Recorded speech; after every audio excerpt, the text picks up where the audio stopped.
यह चलचित्र कुछ लोगों की भावनाओं को ठेस पहुंचा सकता है, खासकर उनकी जो वरिष्ठ अधिकारी हैं या जो सालों से जीएसटी दे रहे हैं। अतः उनसे अनुरोध है कि इस वीडियो को देखने से पहले ठंडे पानी में बर्फ डालकर पी लें, ताकि वीडियो देखते हुए किसी प्रकार की जलन उत्पन्न न हो। बाद में हमारी कोई जिम्मेवारी नहीं होगी।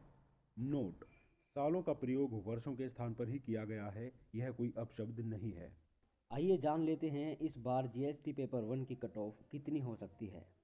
इस बार 2020 में पेपर वन की कट ऑफ जाने वाली है थोड़ी सी ऊपर। तो जानते हैं सबसे पहले जनरल की कट ऑफ जो है वो जा सकती है 130 से 135 के बीच। नो डाउट 135 से 140 भी पहुंच सकती है, 135 के प्लस माइनस 5 रहेगी। वहीं ईडब्ल्यूएस की कट ऑफ रह सकती है 115 से 120 तक। ओबीसी की कट ऑफ जा सकती है 125, प्लस माइनस हो सकता है 130 तक। वहीं एससी की कट ऑफ हो सकती है 110 से 115 के बीच में, और एसटी की कट ऑफ 100 से 105 तक, प्लस माइनस इन सभी में हो सकता है।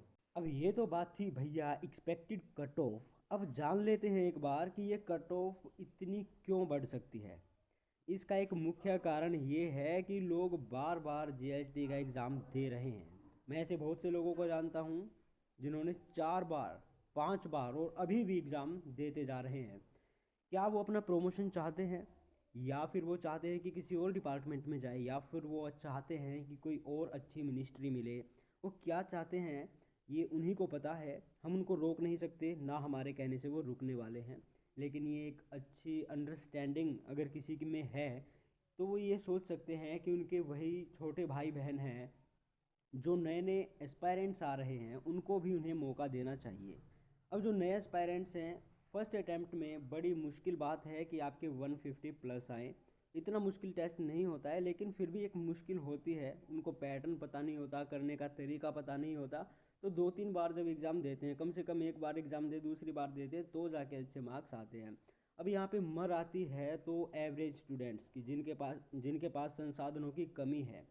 उनका यहाँ पे बहुत भारी, बहुत बड़ा नुकसान हो रहा है। और नुकसान कौन कर रहे हैं? जो बार बार एग्ज़ाम दे रहे हैं। ये हमारी बात, हर बार हम इस तरह की बातें बोलते हैं, और इसीलिए हम दिन प्रतिदिन लोगों के दुश्मन होते जा रहे हैं। लेकिन हम किसके दोस्त हो रहे हैं, किसके दुश्मन हो रहे हैं, इस बात से हमें कोई फ़र्क नहीं पड़ता। फ़र्क बस इतना पड़ता है कि जो सच है हम वही बोल रहे हैं। और सच तो सबको दिख ही जाता है।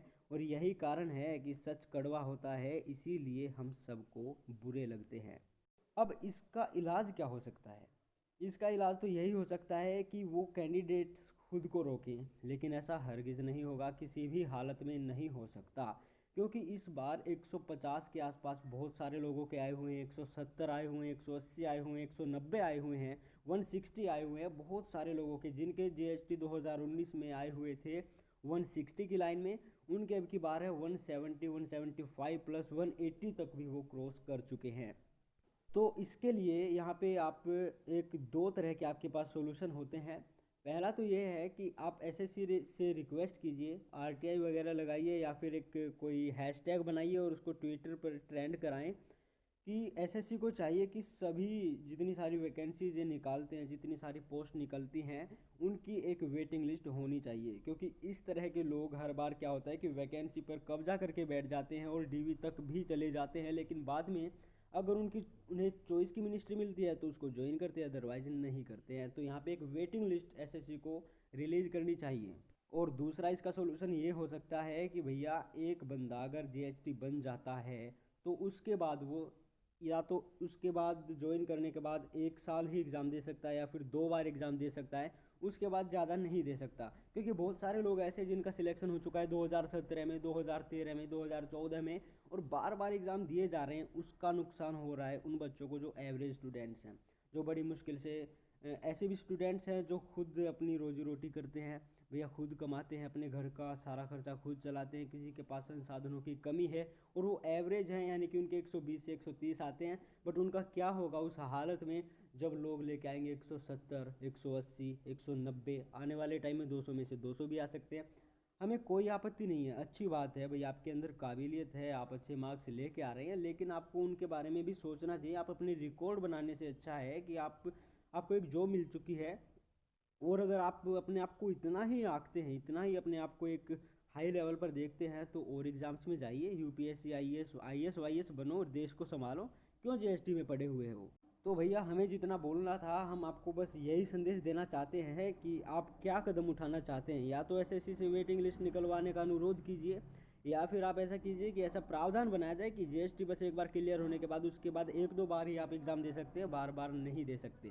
और शुभकामनाएं आपको पेपर 2 के लिए। जिनके लो स्कोर है उनको घबराने की कोई ज़रूरत नहीं है, क्योंकि मैंने ऐसे बहुत सारे कैंडिडेट्स देखे हैं जिनके केवल क्वालिफाइंग मार्क्स से आते हैं। पेपर 1 की जो कट ऑफ होती है उसके बेस पर ही मार्क्स आते हैं, लेकिन पेपर 2 में वो बहुत अच्छा कर जाते हैं। 160 तक उनके मार्क्स आ जाते हैं, 150 तक उनके मार्क्स आते हैं।